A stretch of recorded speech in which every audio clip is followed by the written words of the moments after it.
ওয়ারফেজের 40 বছর পূর্তি, এই 40 বছর উপলক্ষে আপনাদের কি কি পরিকল্পনা আছে? 40 বছর উদযাপন উপলক্ষে আসলে আমাদের বেশ কিছু প্ল্যান আছে।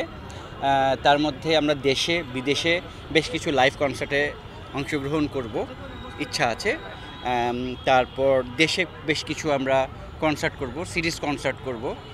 আর আমরা একটা ব্র্যান্ড নিউ অ্যালবাম করব, যেখানে সব নতুন গান থাকবে। আর হলো আমরা গত বছর এই 40 বছর উপলক্ষে চিন্তা করে পথ চলা 2টা রিলিজ করা শুরু করেছি। তার মধ্যে 2টো গান রিলিজ হয়েছে, হারিয়ে তোমাকে আর হলো আলো।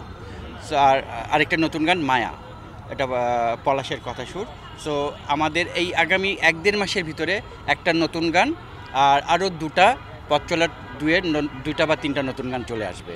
আচ্ছা, তাছাড়া আরও অন্যান্য যতটুকু যা প্রোডাকশন ওগুলো করবো এবং কিছু মিউজিক ভিডিও থাকবে। ভাইয়া 90s কিডদের কাছে আপনার জনপ্রিয়তা তো বলা একেবারেই বাহুল্য, বলার কিছু নাই।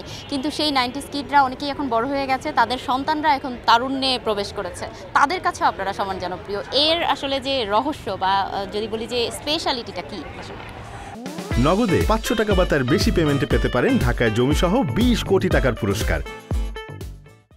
স্পেশালিটিটা হলো যেটা হলো ভালো গান যুগে যুগে বেঁচে থাকে। তা আমাদের ফিলোসফি যেটা ছিল, আমরা ভালো গান করব, ভালো মৌলিক গান করব। সো এটা যদি না করতে পারি আমাদের কোনো অবস্থান থাকবে না, আমাদের না, যে কোনো শিল্পীর বা ব্যান্ডের ক্ষেত্রেই একই কথা। তা ওই জিনিসটা সবসময় মেনটেন করে গেছি আমরা। Good song, good material. তা আমরা তো কয়েকটা প্রজন্ম কভার করছি, হ্যাঁ। সো যারা এখন মানে বড় হয়েছে 90s কিডরা, তাদের সন্তানরা সবাই এখন আমাদের ফ্যান। তাদেরও মানে বাবারাও এবং নেক্সট জেনারেশন অনেক ফ্যান হয়ে গেছে। কয়েকটা জেনারেশন আমরা কভার করছি। আসলে আমার একটাই কথা, ভালো গান ছাড়া আসলে সম্ভব না এত দূর আসা। যখন আপনারা শুরু করেছিলেন সেই সময়ে বাংলাদেশের ইতিহাসে এটা খুব রেয়ার, ওই সময়ের প্রেক্ষাপটে দাঁড়িয়ে এরকম একটা ব্যান্ড ফর্ম করা। তো সেই জায়গাতে আসলে মানে কি মনে হয় যে আপনাদের অনুপ্রেরণা ছিল কারা? বেসিক্যালি এটা আমাদের বন্ধুরা যখন ফর্ম করেছিল, কমল, মীর, নাইমুল, হেলাল, বাপ্পি, তার কিছুদিন পরই আমি জয়েন করি। ওরা ম্যাক্সিমামই ক্যারিয়ারের কারণে উচ্চশিক্ষার জন্য বিদেশে চলে যায়। তা আমি আর কমল মিলে ব্যান্ডটা আস্তে আস্তে আগাই। সেই সাথে পরে বাবনা, রাসেল, সঞ্জয়, ওদেরকে নিয়ে আমরা ফার্স্ট অ্যালবামটা করি। এবং ওই অ্যালবামটাও বাংলাদেশে হার্ড রক হেভি মেটালের একটা মাইলস্টোন অ্যালবাম, ফার্স্ট অ্যালবামটা আমাদের। তা ওইটা নিয়ে এতদূর চলে যাচ্ছি। এবং আসলে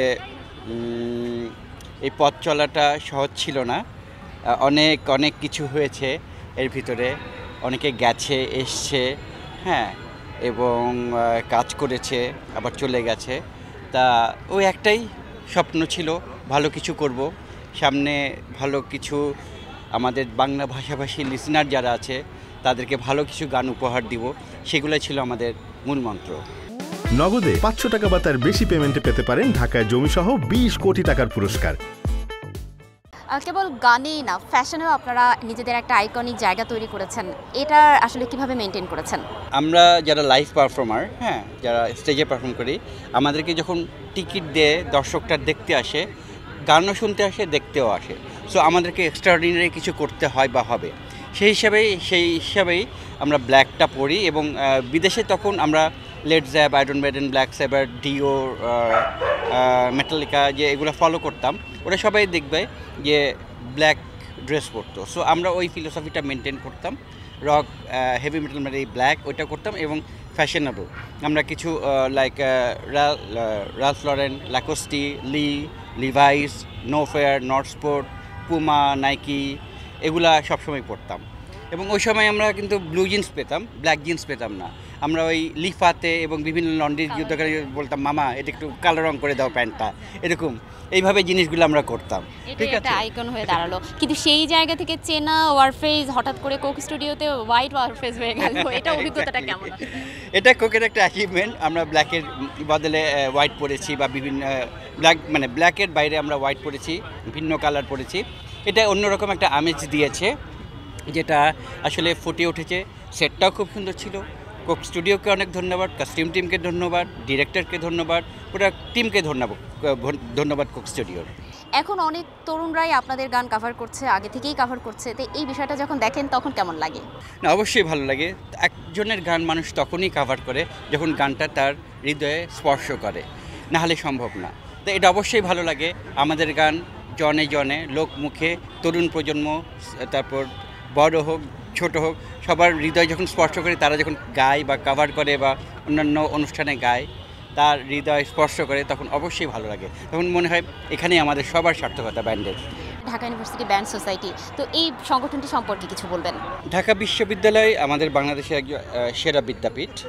সো এখানে ঢাকা ইউনিভার্সিটি ব্যান্ড সোসাইটি যখন ব্যান্ডকে নিয়ে কাজ শুরু করলো, হ্যাঁ, এটা আসলে আমি খুব এনকারেজ হয়েছি যে আসলে লেখাপড়ার পাশাপাশি ব্যান্ড মিউজিকের চর্চাটা এখানে হচ্ছে এবং এখান থেকে ভালো ভালো ব্যান্ড শিল্পীরা বের হচ্ছে, কাজ করছে, সামনে এগিয়ে যাবে।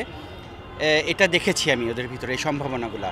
এই কারণেই ওয়ারফেজ বলো, আমি বলো, বাম্বা বলো, আমরা সবাই ব্যান্ড মিউজিকের সাথে, ঢাকা ইউনিভার্সিটি ব্যান্ড সোসাইটির সাথে সম্পৃক্ত হয়েছি এবং যখনই ওরা যা বলে চেষ্টা করি অ্যাটলিস্ট আমি আসার বা যতটুকু আমার পক্ষে সহযোগিতা করার চেষ্টা করি। সো ওরা আরও এগিয়ে যাক, এটা আমার সবসময় এই শুভকামনা থাকবে এবং যখন যা প্রয়োজন আমি চেষ্টা করব তাদেরকে সাহায্য সহযোগিতা করার জন্য।